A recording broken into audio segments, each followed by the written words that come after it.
자, 이어서 수업을 시작하도록 하겠습니다. 이번 시간은 먼저 시간에는 우리가 여행 정보의 본질, 즉 여행 정보가 얼마나 중요한지, 또한 여행 정보의 종류들, 여행 정보의 어떤 기능들 이런 걸 좀 살펴봤죠. 네, 이번 시간에는 그 여행 정보의 내용은 뭔지, 그 시스템은 어떻게 돌아가는지, 그다음에 여행사들이 이 여행 정보 전산 시스템을 어떻게 이용하는지, 이러한 것들 같이 살펴보게 될 것 같습니다.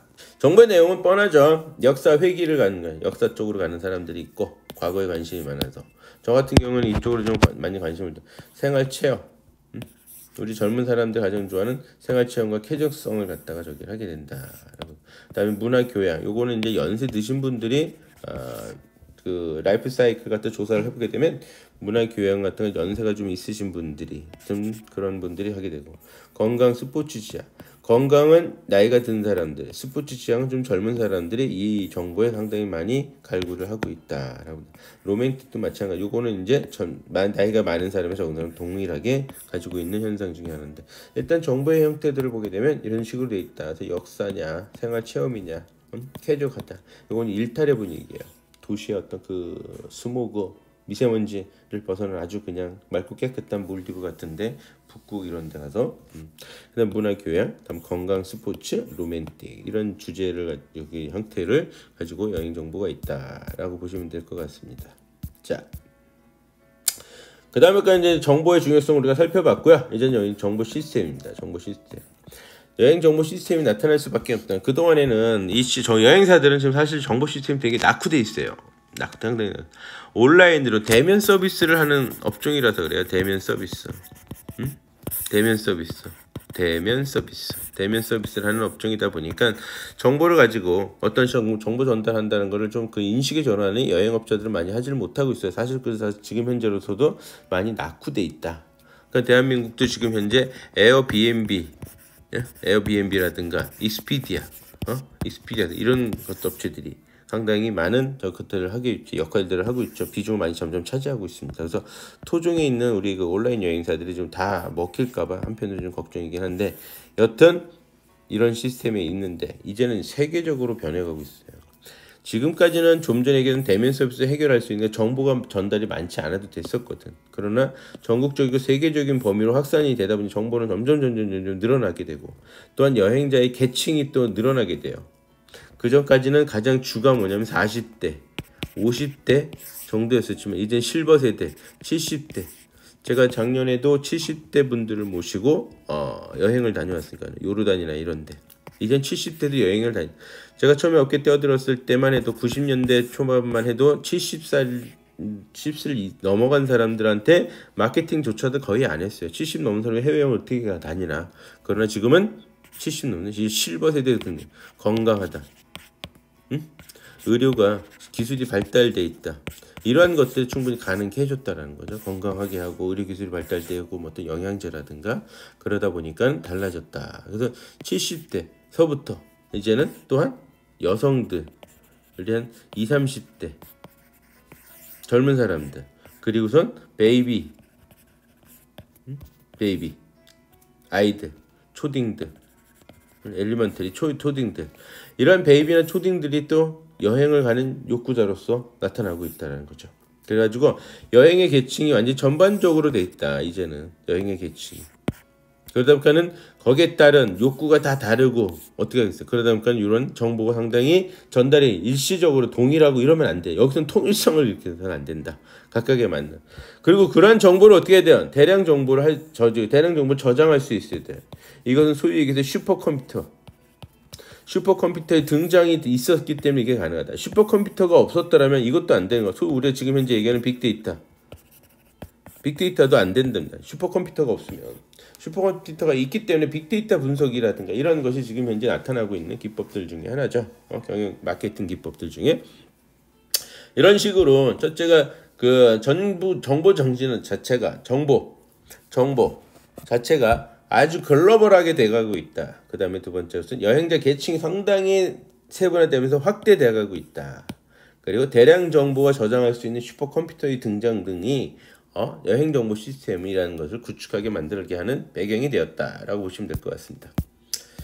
자, 여행 정보 시스템입니다. 여행 정보, 경영과 제한 정보 관리를 통해서 적시 제공하는 일련의 절차와 방법이다. 여행 정보 시스템이 이제는 뭐다?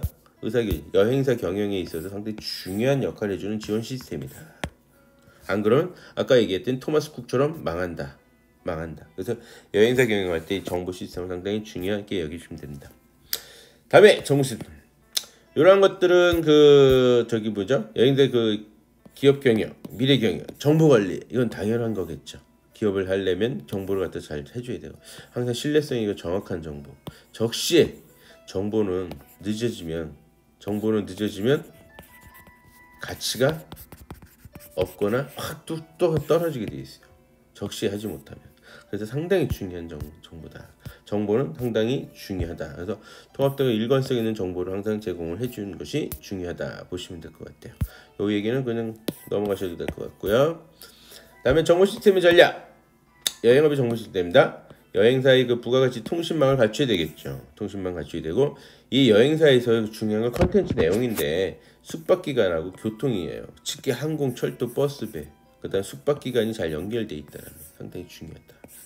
그 다음은 현지의 관광지인데 이 관광지는 관광청이라든가 이런 걸 통해서 하게 되는데 일단은 여행사는 교통 시스템과 숙박 시스템을 잘 갖춰야 된다. 그렇기 때문에 숙박 시스템을 구석구석 그걸 다 정보를 화시켜야 돼요. 그 데이터들을 정보화 시켜가지고 고객들한테 전달하지 못하면 안 된다. 그래서 교통 시스템과 숙박 시스템을 하면 되는데 항공은 그나마 편해요. 항공은 쫙 자치주를 갖고 있기 때문에 연계만 시켜주면 되는데 숙박이 없는 경우가 되게 많다.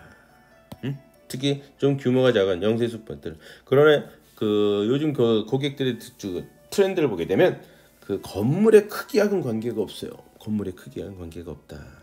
그렇기 때문에 숙박기관들 전부 다 잘 조사를 해가지고 정보 시스템에 연계를 해야 된다. 다음에 인터넷 온라인 참여 당연한 거겠죠. 자, 다음으로 넘어가겠습니다. 전산 업무 항목입니다. 첫째, 여행사는 여행 관련의 발권 업무가 되게 중요해요. 이게 1차입니다. 숙박권을 발권해야 돼요. 항공권을 발권해야 돼요. 철도권을 발권해야 돼요. 기획상품 그런 것들을 발권할 수 있는 업무가 되게 중요해요. 이것이 들어가 주지 않으면 안 된다.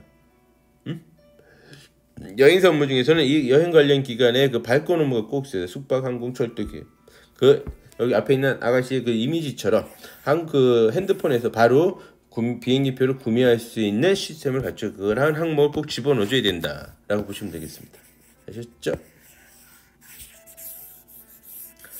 다음에 두 번째로서는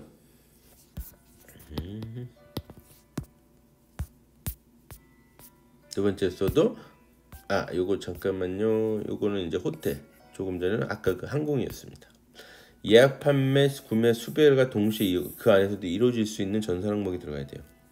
예전 같았으면 다 팩스 보냈어요. 팩스 보내다가 좀 나아지면 이메일로 보내다가 그 다음에 SNS로 보내는데 SNS 좀 약한데 일단 이메일로 공식적으로 수배합니다. 호텔을 갔다가 아니면 거기다가 어떻게 했다? 구두였어. 전화로. 그러나 이제는 이 전산 업무에 이것이 예약하고 판매하고 구매하고 수배하는 업무가 전부 다 어떻게 된다? 전산 항목에 집어넣어서 정보 시스템을 구축해야 된다라고 보시면 돼요. 이거를 구축을 못하면 결국엔 사람이 하게 돼요. 그쵸? 사람이 하게 되면 인건비 올라가죠. 그래서 토마스 쿡이 망했다라고 보시면 될 것 같습니다. 그러니까는 이런 업무까지 다 그 안에 들어가 있어 줘야 된다라고 보시면 돼요. 여정 등의 기획 업무, 수입관리, 정산 이건 회계죠. 회계 업무가 들어가겠죠. 영업소관의 집계, 보고, 메시지 이제 정산입니다. 정산을 하면서 후보고 어떤 행사의 마무리까지도 저기가 돼야 된다. 얼마 전까지만 해도 아직까지도 이런 행사나 페이퍼 파일을 이용해가지고 직접 작성해가지고 막 이렇게 됐는데 보고하고 결제받고 이러는데 그렇지 않아요. 그럴 필요 없이 다 전산 쪽으로 홈페이지에서 이걸 인트라뷰인데 데이터베이스, 고객을 관리하고 관광지, 도시 정보, 항공사 정보 이런 거는 데이터베이스도 잘 관리를 해는 이런 시스템도 들어가줘야 된다. 그래서 항공사들 그런 걸 하게 되는 거죠. 자, 그래서 그전에는 우리가 여행업에서는 여행 정보를 그냥 인터넷이나 이런 것들 홍보 차원 정도만 정보를 제공하고 홍보 차원 정도 수준에서 끝났어요. 여기서 딱. 근데 지금은 실시간으로 판매에서 어디까지 가야 된다? 수배까지. 당연히 결제 시스템은 당연한 거죠. 수배 업무까지 바로 수배 예약하는 거예요. 예약. 수배 업무가 예약이라고 합니다. 생각해 주면 돼요. 그 업무까지 하는 것이 이제 점점 대세가 있기 때문에 그렇게 우리가 해줘야 된다. 그래서 하나투어 모두투어도 본격적으로 뛰어들기 시작했는데 좀 늦은 감은 있지만 그래도 잘 성공적으로 잘 마무리해서 업계를 잘 주도했으면 하는 바람입니다. 그러니까 여행업이 그 오프라인 온라인 경쟁 첨예되고 있어요. 오프라인 쪽에서도. 그러나 온라인 업체들도 더욱 강하기 때문에 아까 말씀드렸듯이 하나투어가 밀린 적도 있다. 이 하나투어가 온라인 여행사 인터파크 이런 데 온라인 우리나라에 전문으로 온라인 전문을 하는 이제 이런 데가 있거든요. 인터파크 특히 인터파크 그게 좀 가장 강해요. 근데 인터파크가 하나투어를 가끔씩 앞지르곤 했어요. 특히 묘하게 제가 그 데이터를 찾아보니까 매년 5월, 6월, 7월이 5월 7월은 아니다. 4월, 5월, 6월이 하나투어를 가끔씩 앞질러요. 이 시기가 사실은 뭐다? 비즈니스 움직임이 제일 많은 시기예요. 그러다 다시 방학 때인 7월, 8월에 하나투어가 다시 앞질릅니다. 이때는 어떻게 여행 가는 시기예요. 4, 5, 6은 비즈니스 시기고. 그러니까 그 인터파크가 비즈니스 상당히 강하다라는 걸 또 거꾸로 알 수 있는데 어찌됐건 전체적인 매출에 보인다면 인터파크가 상당히 떨어지지만은 하나투어를 앞지르고 있다. 온라인상에서 정보 전달하는 이런 온라인상에서 앞지르고 있다는 걸 우리가 볼 수 있습니다. 자, 여기 어떻게 보죠? 인터파크 많이 올라 있죠. 여기 인터파크가 있다 해서 오히려 하나투어 모두투어 온라인에서 밀리고 있죠. 인터파크가 1등 했다니까. BSP 발권시 쪽이 뭐죠? 항공권 구매예요. 항공권 구매. BSP 발급 측을 항공권 구매라고 보시면 될 것 같습니다. 모두투도 마찬가지 열심히 노력하고 있는데 아직까지 제대로 성공적으로 안착은 지금 안 되고 있다. 안착은 못 하고 있다. 다만 그냥 인트라 정도만 하고 있다라고 보시면 된다. 우리나라에서는 그래도 가장 정산을 먼저 했던 게 투어 익스프레스예요. 근데 지금은 사라졌습니다. 이거 다음이거든요. 다음에서 투어 익스프레스를 법인을 출범을 하죠. 그러다가 모 여행사가 A 여행 트래블 에이전트가 얘를 사버려요. 그리고 얘가 어디로 갔다? SM 엔터테인먼트에 인수합병됐죠. 그래서 그렇게 됐는데 하여튼 처음부터 이 투어 익스프레스가 정보 전산 시스템을 깔려고 했었던 가장 좋은 시작이다라고 보시면 되세요. 여기 써놨네. 그 뒤에 회사가 BTNI라는 회사가 있어요. 이거 다시 SM 여행사로 SM 엔터테인먼트로 인수됐죠. 자, 이런 식으로 여행 정보 시스템을 상당히 시작은 했는데 아직까지 제대로 잘 못하고 있어서 계속 최근에 하나투어가 또 업그레이드 한다고 하고 있는데 나와 보면은 또 어떻게 잘 돼 있겠죠? 그러길 바라고 일단은 여행업계에서는 그 여행 정보 시스템을 완전히 제대로 구축하지 못하고 계속 지금 해나가고 있는 실정이다라고 보시면 될 것 같아요. 여기서 여러분들 참고적으로 여행도 자기가 전산을 좋아한다라면 프로그램 만들고 프로그램 해가고 그 디자인도 하게 되면 여행사로 입사하는 것도 나쁘지 않아요. 여행 분위기 느끼면서 전산 업무를 하는 프로그램 만들어내고 그다음 홈페이지 디자인도 하고 나쁘지 않습니다. 저가 보통 그쪽이라면 괜찮을 듯 싶다. 즉 여행은 좋아하는데 손님들 모시고 다니는 이런 인술자라든가 이런 대면 서비스는 조금 거부감이 있다. 좀 자신이 없다. 이럴 때는 이런 쪽으로 빠져야 됩니다. 왜? 제 후배 중에 한 명이 이렇게 해서 잘하고 있더라고요. 그래서 아주 그쪽 그 전산 쪽에 좀 총괄 팀장을 맡고 잘 진행을 하고 보고서 그 친구가 우리 그 후배가 그 하는 모습을 보면 참 뭐라 그래 대견하더라고요. 처음에는 제가 봤을 땐 여행업이 맞지 않는 성격이었거든요. 근데 관광학과 와가지고 고생하지 않을까 했는데 오히려 여행사 들어가서 전산 파트 쪽을 이제는 총괄하고 있는 사람이 되었던 것을 보면 여러분들 그 여행사라고 해서 무조건 손님 모시고 해외 다닌다지 않는다라는 사실한테 다시 한번 각인시켜 드리고 싶네요. 자, 그래서 그 여행사들이 가장 많이 전산 시스템을 이용하는 그 정보 전달하는 것 중에 하나가 이 대한항공의 토파즈, 그다음에 아시아나의 아바쿠스를 이용하는 거예요. 첫째, 이거는 이제 항공 예약을 위한 것 중에 하나예요. 항공 예약을 하는 거예요. 항공 예약 시스템이에요. 컴퓨터 레저베이션 시스템이라고 해서 CRS라고 컴퓨터 레저베이션 시스템, 그 CRS라 해서 항공 예약 시스템인데 여기서 모든 여행 정보도 각국의 관광지의 여행 정보는 물론 호텔 수배는 물론 렌트카까지 전 세계 그 렌트카 있죠? 렌트카까지 연계해가지고 그런 걸 해주고 있다라고 보시면 될 것 같아요. 그래서 여러분들한테는 그 만약에 여행업에 이런 쪽에 관심이 있다면 대한항공의 토파즈 셀커넥이라고 있어요. 셀커넥, SELCONN, 셀커넥, 셀커넥 시스템이 있고 아시아나의 아바쿠스 시스템이 있어요. 이런 거 자격증 따게 되면 여행업 중에 혹은 저거는 그 항공사에서도 필요한 자격증들이거든요. 그런 자격증을 따게 되면 나중에 도움이 되실 겁니다. 자, 오늘 하루도 수업을 들으시느라 고생 많으셨습니다. 출석과제죠. 이제 출석과제를 또 오늘 밤 12시까지 작성하셔서 이메일로 보내주시고, 꼭 말씀드리지만은 첨부하일로해서 보내주지 말아요. 첨부하일로 보내주면 안 열리는 문서들이 있고, 혹은 또 여러분들이 그 누락을 시키는 바람에 출석이 체크가 안 되는 경우가 있어요. 그런 선의의 피해를 볼 수가 있으니 꼭 그냥 그 메일에다가 바로 그냥 작성해서 보내주시면 되겠습니다. 자, 문제는 첫째는 여행정보의 기능. 여행정보의 기능. 제가 그랬죠?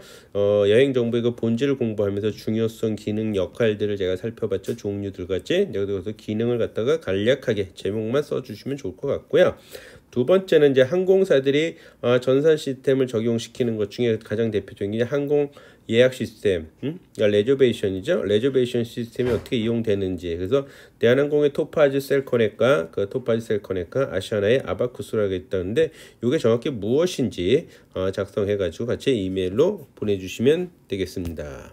자, 오늘 하루도 수업 들으시며 고생하셨고요. 편안한 하루 되십시오.